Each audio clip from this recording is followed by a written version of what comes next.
Today, July 10th, 1935, will be a very important day for LEGO Rail history. For LEGO Rail Transport System 10194, aka the Emerald Knight, is just outside of LEGO City, about to embark on a very special run. Being the first locomotive to be built for the railway in 1923 to handle the express passenger services, it is no wonder that the railway have chosen this engine for this very specific task. Today, the Emerald Knight will attempt to break 100 miles an hour. Her engineer says it best. I've been her driver since the day she was built, and I can confidently say that this will be a breeze. I know my engine well, and I know for a fact that she can indeed break 100 miles an hour. As the train waits to depart, the local shunter shunts a special coach to the back of the engine. She only needs one for this run. Soon enough, some railway inspectors arrive to be able to conduct their trial.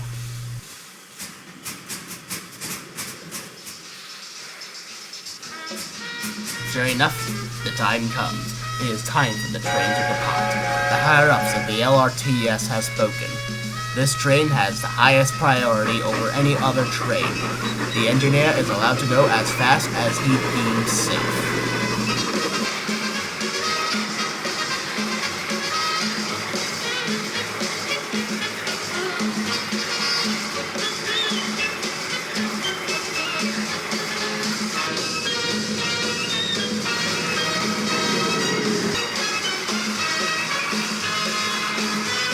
And finally, after passing Brixton Station, the news is given. It's official. We've hit 100 miles an hour. With that, I can confidently say that this is an event that shall go down in railway history.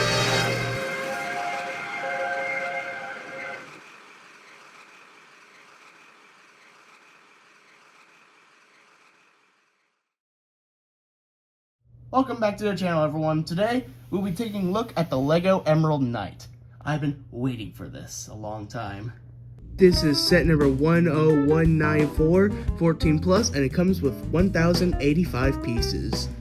The box gives you a good look of the locomotive itself. The name is displayed right at the bottom of it. The top shows a scaled width of the locomotive, and then there's the LEGO sign. The top of the box gives you a whole parts list of what you have, as well as the train wheel that has been included, which, P.S., this was the first time this train wheel had ever been used in the set. Let's quickly turn the box around, and as you can see, there is the back.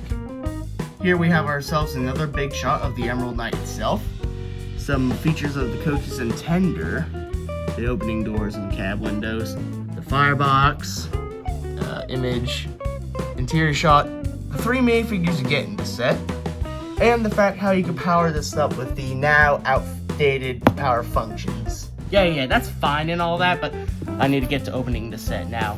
If you know anything about the set, it's been discontinued for a very long time now, and it's now also very expensive. I'll get to the price later. I had to get a pretty penny for this set just to get it new in box, and you might be wondering, why did you get it new in box? Surely you should buy it used, it would be cheaper that way. Yes, but getting it cheaper also means I don't get the building experience, and that's kind of why I bought it new in box. But even so, I paid a fortune just to get this, so am I about to devalue this box just for a simple train set? Of course I am! Let's get this bad boy open right now! Ugh. Come on. There. And just like that, the value has been done for. Inside the box we have 1 bag 1, 2 bag 1, 3 bag 1, 4 bag 1, and 5 bag 1. 5 bags labeled with the number 1. And then 2 is lucky because there's only 1 bag labeled as 2. And then you got 2 bag 3s. And then you also got yourself an extra bag that has stuff like the couplers and the wheels and the frame for the coach.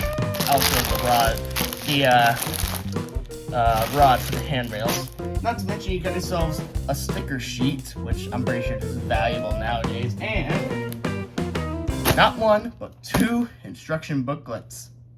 Okay, so I was going to follow that up with me doing a time-lapse of me building the thing. However, because there were a lot of interruptions, I just decided not to do it altogether. So this is really all you get. However, mid-construction of the engine, this happened.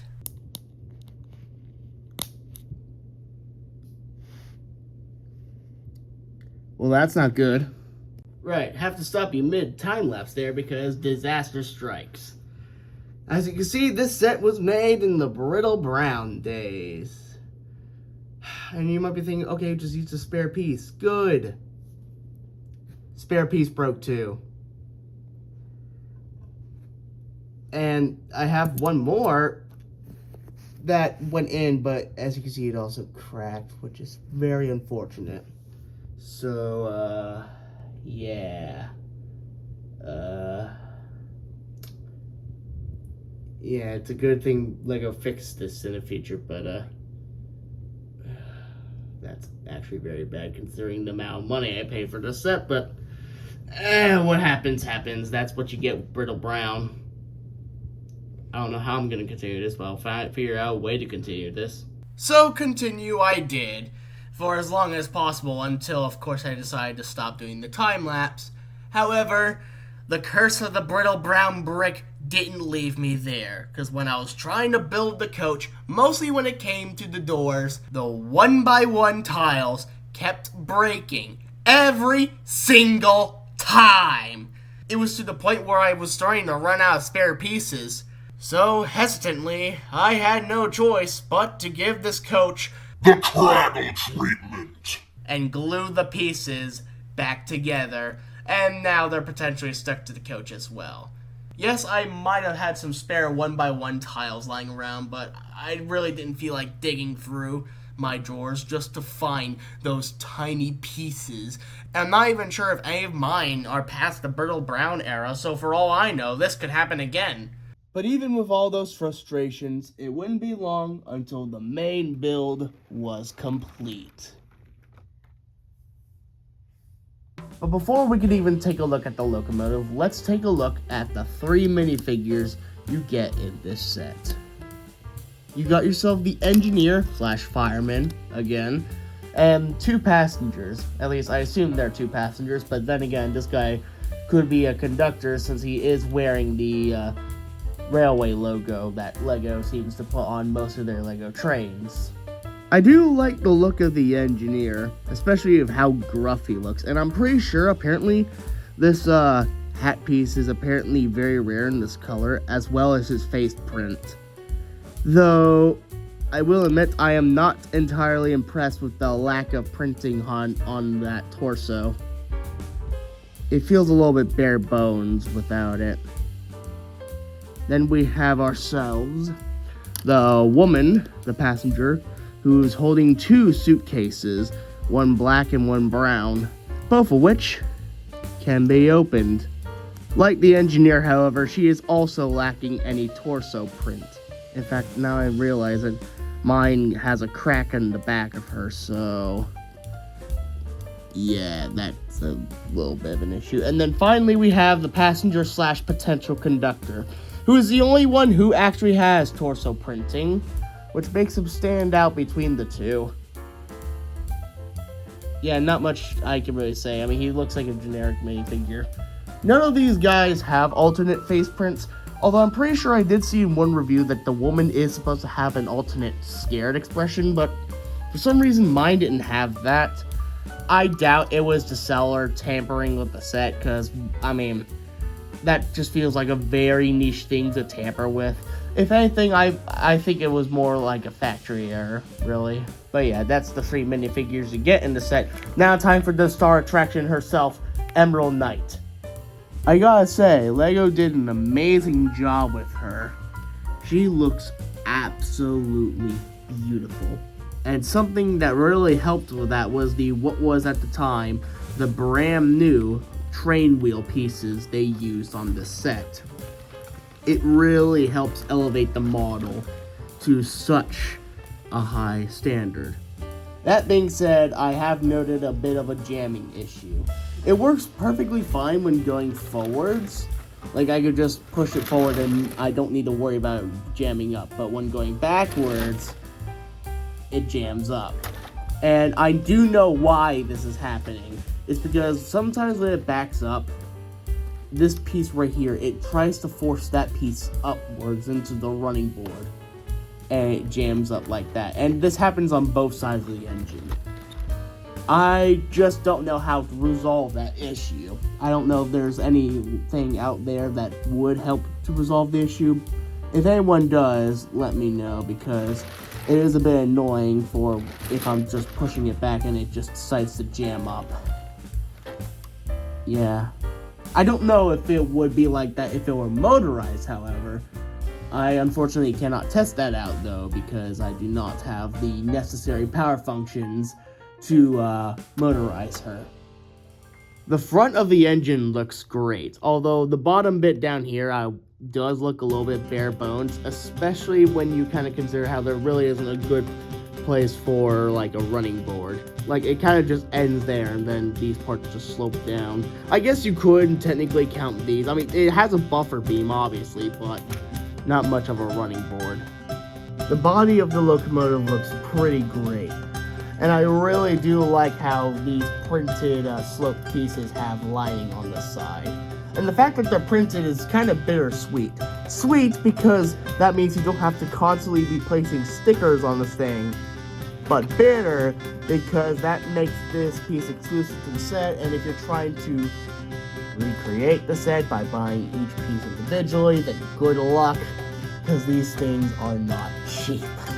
I even liked how they made the firebox kind of slope outwards, though I do question the placement of the name being on the firebox instead of kind of like on the center over the middle wheel arch, kind of like how it is on Flying Scotsman, but this name placement is also fine.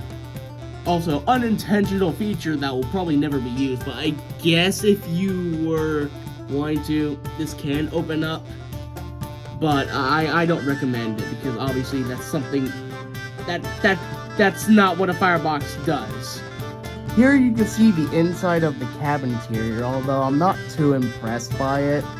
It's very, like, the back head is very far in there, and I could hardly reach into there. The firebox door is supposed to open, but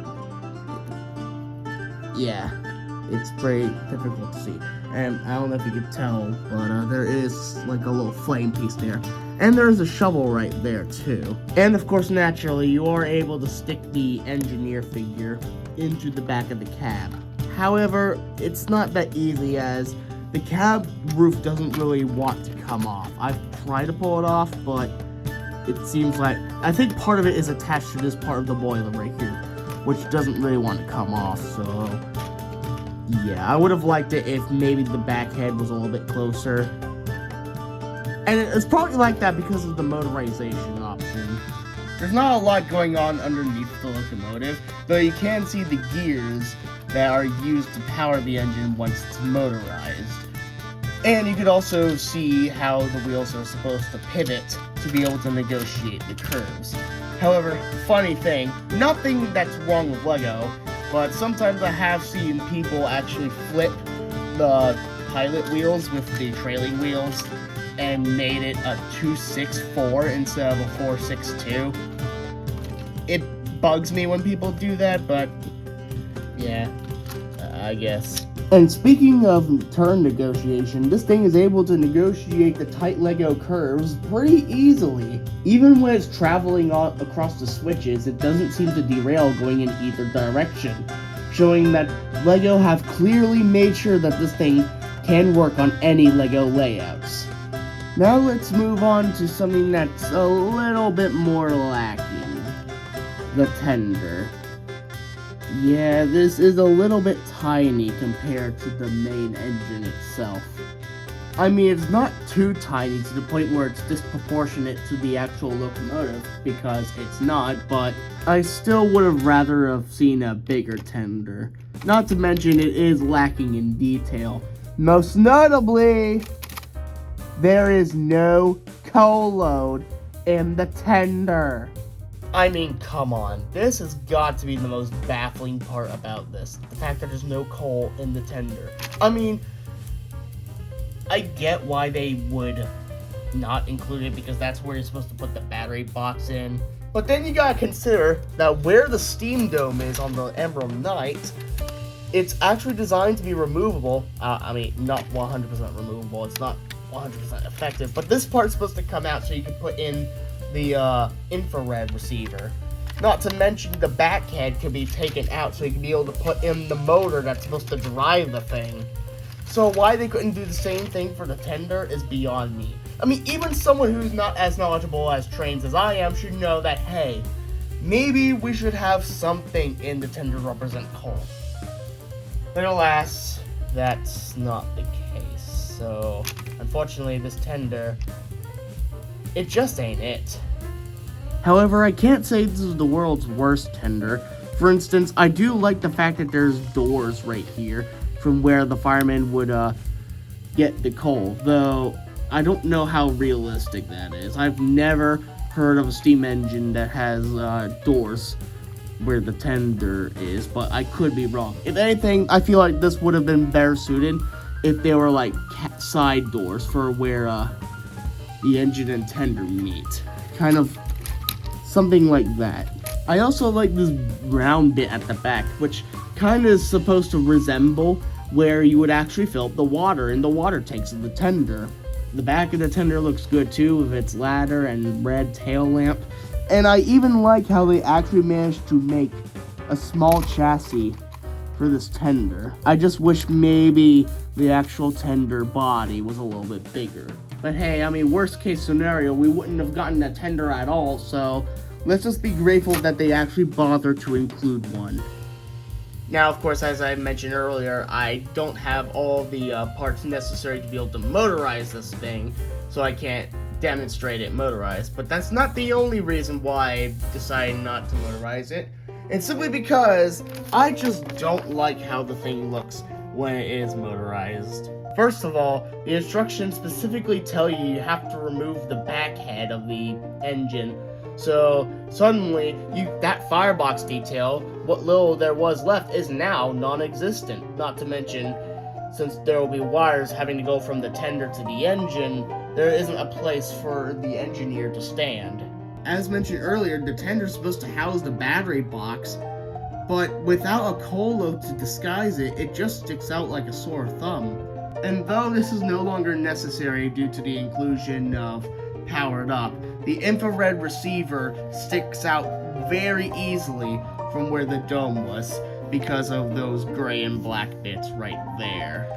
It just doesn't look good.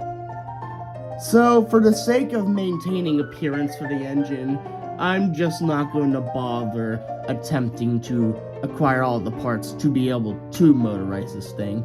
And, of course, as I mentioned with the Sapphire Star, I don't really care that if it's motorized or not, because, I mean, I'm probably just going to be using this in stop motion stuff, and there really isn't a point in motorize something if all you're just doing is taking pictures 24/7. But now I think it's about time we start talking about the coach. This coach is absolutely amazing. It really does look like one of the L&ER Pullman coaches, or some form of British coach that an A3/A1 would have pulled in its lifetime. It really looks so good. Not to mention, too, this is one of the few coaches LEGO have actually allowed for the doors to open up. And it's not just on one side either, it's like this on both sides. I also really like how they designed these tan pieces to stick into these Technic bricks, and they just go in like that at an angle. Now, of course, this coach does have the infamous big tan window pieces that are exclusive to the set. So if you're trying to build a second coach for the set, good luck, because just one of these is still pretty expensive. To get all 10 windows you're gonna need, it's like $100 for 10 windows. And that's not even including the actual glass bit. Above, we can see the roof, which is pretty good. I like how these air vents are modeled. But as with all LEGO train roofs, they can be removable. And so you can see the interior.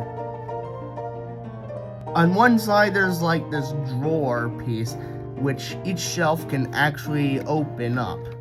And you can be able to store stuff inside, though. It's a little bit difficult for me to reach that bottom shelf, but it can be opened and closed. This coach has a total of 4 seats, where you can be able to stick both passengers, or one passenger and conductor. I'm still trying to figure out if he's a conductor or not. You can be able to stick them both in the seats. And there are even little areas where you can stick the suitcases, or try your best to stick the suitcases, because the area is so tight from my big fingers to try to fit the suitcases in there, but they're supposed to be stored in those little cubby areas. Like that. Yeah, that's how they're supposed to look. I just had to do it off camera. I even like how there's little steps right underneath the door, so there is an explanation as to how the people, if they were on ground level, they could be able to get up onto the train. Now, let's address the big elephant in the room. You only get one coach in this set, being this coach. Which is a little bit lame because, let's be honest, a locomotive just pulling one single coach, unless if it was like a private tour, it just doesn't look that good. Especially when you consider that this is supposed to be a big mainline express engine, it just seems very weird for it to only have one coach. Like I said, you could attempt to build a second coach, but the fact that these windows are now very expensive on the aftermarket just makes that dream a little bit harder to achieve. Then again, if we did get an extra coach with this set, it probably would have driven up that price. Speaking of prices, this set, way back in 2009, which only got you 3 minifigures, a locomotive, a tender, and a coach, no station, no tracks, would have just cost you $100. Yeah, good luck trying to get this set at that price now, because this set can range from $500 to $700. And as for me, I got this set for $600 on Bricklink. Probably not the smartest decision of my life, but I really wanted this set. I've been dying to get this set ever since I first saw it as a kid. I guess whether or not you want to be able to cough up that much money in order to get this set is your own decision. Just know it's not going to be cheap. Overall, this is a pretty good set, one of LEGO's best trains at that time, and it still holds up to this day. And though some improvement would have been appreciated, it did help lay the groundwork for future steamers like the Sapphire Star, which took direct inspiration from the set, right down to the naming scheme of the engine. So with that said and done, I gladly give this set an 8 out of 10. A fantastic steam locomotive for the time, and a fantastic way to debut what was brand new wheels for that time. But even so, maybe another look at that tender would have been nice. But with that said, thank you for watching this video, and I hope to see you again soon. And also, if you know a solution for this backwards jamming problem, please let me know. It's driving me nuts.